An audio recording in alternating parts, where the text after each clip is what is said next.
The fastest show in sports. Can we agree that this series between Oklahoma and Indiana is something of a generational and a sport shift in the Yes. NBA moving forward? Because you've Yes. got two very talented, exceptionally talented teams that most people won't even know about.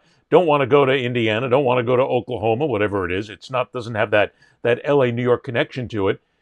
But I really think this is a shift for the NBA, and it's the best thing that could happen to them. Agree 1,000%. Absolutely agree 100%. If you want, for the NBA, if you want to be able to take this league into a different next generation without a Steph, without a LeBron, without a Kevin Durant, this final is the start. You then need maybe next year like Anthony Edwards to get to a championship. You had Luka last year. You had one of your preeminent franchises win it a year ago in the Boston Celtics. Celtics are back on top, but you've got to have these other teams and these other superstars get a kick at the can, as they say.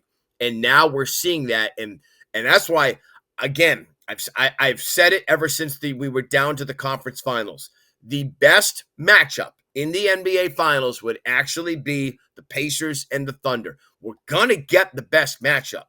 Are we going to get the best games is the question. Is it then fair to say that if this series fails for whatever reason, if the Pacers and the Thunder don't put on an exceptional series, 6 or 7 games, light it up, great plays, great players, drama, if we get blowouts, which probably won't happen because let's face it, the NBA and all these sports are set up and designed point-wise to be able to bring it to a point where you can go right down to the wire. But if this becomes a boring series by any chance, will it hurt the NBA in any way? I don't think so. I think the league is I think they're pretty much Teflon proof at this point. This is just here and going up from there. Well, Mike, I'll let you bounce in on this one, but here's my thought. I don't think hurting it, I don't know how you hurt the league. I think the league, you're either going to gain a lot of viewers, or you're just going to remain status quo, which is the hardcore fan. And the status quo is pretty damn good when you consider the NBA is global. Right, and yes, exactly. Would you agree with that statement, Mike? Like, I don't know you can lose anymore. And it's not that there's people to lose, but you've got your base is now always going to show up. Yeah, you have guys that like Tyrese Halliburton and Shea Gilgeous-Alexander are maybe a couple of years away from their primes. I guess you could say Yes. SGA is there, but they're right. They're going to be good for many years, and to put those two faces in front of all these eyeballs that haven't seen them yet, and that's what happens at the NBA Finals, is I think it's just it's good for the league. It's good for the league on many levels, and I think I think you were saying the last a while ago, Ed. The measurement isn't network ratings like it used to be. It's digital presence. Like when the NBA came to NBA would do Mexico. They'd do their Mexico game, and we were living there, and I went to the last 3 Mexico games, and God bless the NBA. They give me and my son Oliver tickets. My son's so funny anyway. He said, I said, buddy, I could get you to meet anybody you want. You just met Eric Spoelstra, the coach of the Heat. You want, and he goes, Dad, I just want a picture with Adam Silver. Who wants a picture with Adam Silver? I'm going, okay, all right. You got one bald guy in your life. You may as well go ahead and get a picture with the other bald guy. Very nice. Oh, okay. It's great. And Adam Silver, God bless him, known him forever. He looks like the guy in American Gothic holding the pitchfork. It was great. That's very but good. at any rate, I wish you would have told me that. I would have had the picture ready for this show for everybody watching on YouTube. That's a brilliant characterization. That is great. But at any rate, like their big thing was, we're going to keep having these Mexico games because the NBA is so hot digitally in Mexico. People consume the sport. Kids young adults consume the sport online. They're like crazy, and they want to keep up that revenue stream, and therefore they think that revenue stream translates to people buying NBA.com, people buying jerseys on NBA.com, from Amazon, and so this is. I don't know if the mark of a great. I mean, it helps, but I don't know if the mark of a great league is crazy ratings anymore. Well, that's just it. And people who bring up ratings at this point in 2025 and harp on how the ratings suck, the ratings are down, they're going to be down 17%, the ratings aren't what they used to be. You're not really paying attention to the reality of where the money comes from these days. Because if your ratings are down 3%, and you've got 6 million hits over here on TikTok and 3 million hits on X, and you've got your videos on YouTube are getting you anywhere from 150 to 350,000 views, guess what? Every single one of those has a sponsor's logo on it or an NBA logo on it, and that's eyeballs that are looking at it. The ratings don't mean a big thing anymore. I mean, how many people actually watch games on standardized television anymore? That number's dropping. Well, you do because you're a whack job, but that's okay. I mean, but you're the guy who's got the televisions all over the place, and you're also looking at your computer screen. You're doing it everywhere you can. Ratings are they're an outlier. It's whoever says ratings tell the tale of a sport is misinformed and is really stupid when it comes down to what creates money these days in sports. Ignorant is the word I'm looking for. Ignorant. Number one, Clay Travis. Clay Travis.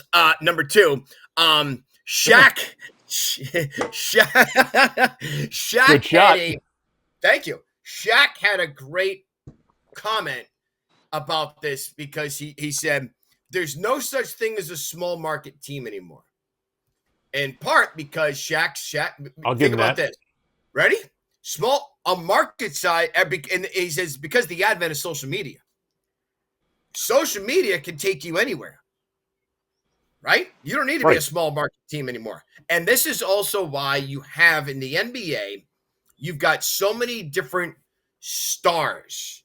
And I throw the stars up. When I'm growing up, I had Bird, Magic, and Jordan. Now, come to find out years later when I get older and I actually understand that the 1980s LA Lakers and the 1980s Boston Celtics, they had 10 total Hall of Famers on those teams? Yeah. That's amazing. Holy shit. Right? We're not supposed to swear. We're not supposed to swear anymore. No, go ahead, Kevin. Every now and then you got to let it out. You got to let a good one out every now and then because it actually fits. And if a bullshit fits, nail it. Was there a memo on the was there a memo on the swearing? There was not a memo on the swearing. Yeah, well, no, there was sort of. Ed had a guy from iHeartRadio, friend of his, actually listened to a couple of the shows, said he loves it, but if we're going to get a sponsor, we got to cut out the profanity. And you know what I say? Screw him. No, I'm kidding. Go ahead. Christ, all that work I've done over the years is all just Hey, how many times have we derailed your work? Often. You know how to get back on the train. That's all right. I'm not even worried about it at this point. But wait a minute. To your point about the Hall of Famers, the Indiana Pacers and Oklahoma City Thunder are going to put together a great series, no doubt. But who are the players right now who transcend the sport itself? See, that's it. You've got the LeBron, you've got the Steph Curry, you've got all these other players out there that everybody knows. You don't have to be a basketball fan. You know who LeBron James is. You know who Curry is. Because they transcend the sports. But if you take like an SGA, basketball fans know who he is, but most people don't. Nobody yet has got to the point of transcending the sport of basketball in the NBA. Well, no, I was going to say, but unlike, if you were going to make a comparison to SGA, you could say he's the Mike Trout of the NBA. And yet Mike Trout's never been in the World Series. It's not always a good thing to say. Right. And so what I'm saying is Mike Trout could walk down certain avenues in this country and literally walk past people and not be recognized. Yes. because either baseball hasn't marketed him enough or he hasn't been on the biggest stage, and it's just and he's a regular looking guy. He's not super big. He's not, but either way. SGA is now in the NBA final. The NBA finals is, that's a different level of gravitas. Agree. People are going to watch. People are going to see the NBA finals. They might see it for a game. They might see it for 5 minutes, but they're going to know who number 2 on the Oklahoma City Thunder is. Well, I'm not so sure about that. I mean, that's part of the evolutionary scale that I was talking about for the NBA right now, where you have those great players, those legendary players who are out there that everybody knows, even if you're not a basketball fan. Who is it in the NBA right now who transcends the sport? New. Anybody. I mean, somebody that a basketball fan knows, but people who don't follow basketball would know right away. There's not many. I mean, Luka, and Jokic. Luka, Nikola. Luka Jokic, Giannis, Anthony Edwards. Yeah. I'll give you those Yeah, but four. you guys are talking from a basketball standpoint. Do people who don't know Jason basketball Tatum know who they are? I mean, that's the point. Other than knowing that Luka Doncic is the guy who's got the dad body, is there anybody else who really knows that he's a hell of a basketball player and understands it the minute they hear his name? Maybe because it's a unique name, but no, that's not somebody who transcends I'm not the saying sport. Luka's. Look, like if you know sports, if you know sports, and I'm not talking about media. I'm talking about I guess if my wife walked into the room, I'd have oh yeah, that's Luka Doncic. Yeah, that Oliver's got a jersey of him. Okay, but I don't know. Transcending sports, like I don't know. All right, let me ask you a question. Let me ask you guys a question. Bird, Magic, and Jordan, they transcended basketball, correct? Yes. Okay. Without question. But when? When in their careers did they reach that level? See, are you talking about whether they were playing or not? At what point were you, because you probably were going through this, where you said, okay, this particular player, Bird, Magic, or Jordan, they have transcended the game. When 80s. did that? 80s. So that's somewhere between 5 to 10 to Jordan 10 years later in their careers. A lot of what's happening now. Fair. Okay, and that's what I'm getting at. It takes a long time to reach transcendent level. And these players, this next generation hasn't been around and hasn't played the game long enough. They're still actually fighting for face of the league. You need to become the face of the league before you can actually transcend the game. Who is the face of the NBA right now? It is still Steph Curry. The face of the NBA. Yeah, I think face of the league would be Steph Curry until he retires almost. And then and then 1A is probably Jokic, Luka, LeBron, Giannis. You just put keep LeBron going down James the list. Fourth. That's a pretty telling stat right there. Wow, he's 40 years old, Ed. He's older than you. I get that. He's LeBron older James. than you, Ed. He's still LeBron James. Wouldn't you put him up higher? Well, I mean, as a recognizable figure, if anybody were walking across Antarctica right now, and they an Aloysian person. They would probably freeze to death. They hadn't they'd only seen the TV once in the NBA. They'd go, LeBron James, he is here in Alaska. So I mean, I think that he's recognizable like that. I'm with Kevin. These guys, it takes a while to become transcended. Okay, then who is, in your opinion, because you guys know basketball much deeper than I do, which player sitting here right now, pick one from both of you, that is part of the current generation of the NBA who has the opportunity and everything in front of him to transcend this sport in a few years? Anthony Edwards. I would have said Anthony Edwards before this postseason, but it doesn't seem like he's ready. He's ready for prime time. I'm gonna say I'm going to say Tyrese Halliburton. Okay, so if that's the case, I just feel like he's got the personality in the game that makes you go, wow. Okay, if then that's the case, Mike, Go ahead. hang on, and Go ahead, Kev. if that's the case, because I wasn't sure about Hallie, and that means this NBA Finals, if we do an ESPN create a controversial topic or create a topic bar, because we need to do it at 10 a.m. on First Take. Good old contrived controversy. Correct. Who's this series more important for, SGA or Halliburton? Under your guys and your premise that Hallie has got a chance to transcend the game, then this finals is more important for Halliburton than it is for SGA. See, I'm in a disagreement with that, but that's what you're saying. That, to me, that's what I'm reading. Tyrese Halliburton. Rashan Nesterovic. But then the next step is, does the NBA need a transcendent player in the league right now based on where they are, the new player that's coming in, the type of player that's coming in, the type of fan that's there, the way the fan digests the game? Do they really need a LeBron James, a Steph Curry, a Michael Jordan, somebody who transcends the sport? I don't think they do. Yeah, you always do. Every sport needs a star. I mean, I hate to say it, but I'm not a big golf guy anyway. I know a lot of people play on their off days. I'd rather go hiking or fishing, and it's probably killed my relationships over the years with a lot of people that I could have met that were important. But I'll tell you what, I'll watch golf when Rory McIlroy is in the running. I used to watch golf if Tiger is in the running. I watch golf if now Scotty Scheffler, because he's so darn good. Like if there's a star, whether he's polarizing or not, lefty, Phil Mickelson, like, I'll watch the sport.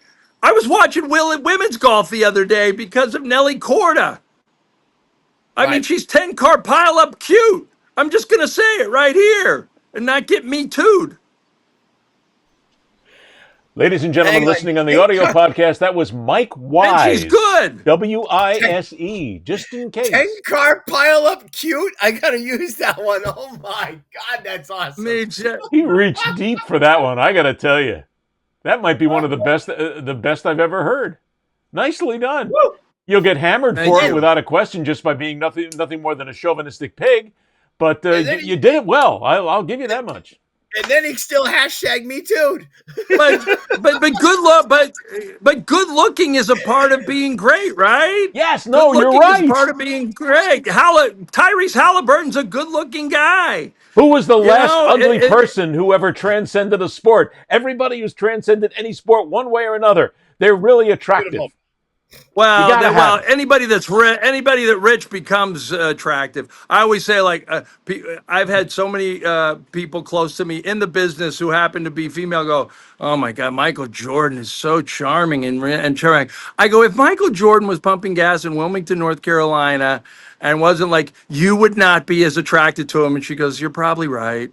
Yeah, exactly. But that's anybody. Yeah, there hasn't been. You're right. I'm just not sure. See, I'm not sure Halliburton is there, but guess what? He has a chance starting Thursday for Game 1. He's got a chance to get to that stage. I remember, I brought it up last time. This is a guy who was Christian Laettner on the Olympic team this past time around. Yeah. He did not play a damn minute. And here's why I'm going to make the boldest prediction on this show. Oh no, here it comes. Since the one where you said it would survive, Ed, is I would say I'm going to say the fastest show in sports is going to get all kinds of clicks today, because darn it, the Indiana Pacers are going to upset the Oklahoma City Thunder in the NBA Finals. And they're going to put a bow on the most magical season probably since the Detroit Pistons unseated the Lakers in 2004 with really not a real household name. Chauncey Billups was the MVP. Rip Hamilton and Sheed Wallace played key roles. Ben Wallace had some rebound. But I believe that the Indiana Pacers, based on their magical postseason, the games that they've won, the games they pulled out, and don't discount the Hoosier hysteria thing. I mean, I know everybody's stuck on the movie, and Gene Hackman died this year, so it's maybe there's a little bit of more. Coach Norman Dale bid it at his home in Santa Fe, and so there's a little bit of sentimentality there as well. Let me tell you right now, I feel like this Indiana basketball thing is real. I've lived it, having been there a few times, done stories about, went there with George Mason when they somehow made it to the Final Four in 2006. I'm seeing an upset happening, and you can shoot me down. You can say you're an idiot, and I thought you knew basketball, and that's where you Well, made I wouldn't your just bones wait in New York talking about Times. basketball to say that, but that's okay. But I just feel something about this Pacer team, and I think the flip side of it is the Oklahoma City Thunder doesn't have anybody on that roster that's won an NBA title that I know of. Right. There are a lot of young players. Chet Holmgren is a very special player, a unique talent. Reminds me of John Sally back in the day. But I don't. But he hasn't been. He hasn't been down 2-1 on the NBA Finals stage. And I think if the Pacers win game one, they're going to find a way to win this championship. So I was thinking about this, Mike. This has the feeling of the same kind of dominance, pre-series dominance that last year had. Celtics versus the Dallas Mavericks. It's got that feeling. Yep. Oklahoma City playing the role of Boston, Indiana playing the role of Dallas. But you bring up Yes. the point. The Celtics 2 years before that were in the finals. They got a taste of losing. The Celtics bring in Drew Holiday, who had won a finals. Oklahoma City didn't bring any. They brought in Hartenstein. They didn't bring in anyone who has got finals experience. If you get gacked and get caught on your own home floor, how do you respond? How do you handle Boom shakalaka. That's what I'm saying. Boom shakalaka. I still think Thunder in 5. After all that. That's all, folks.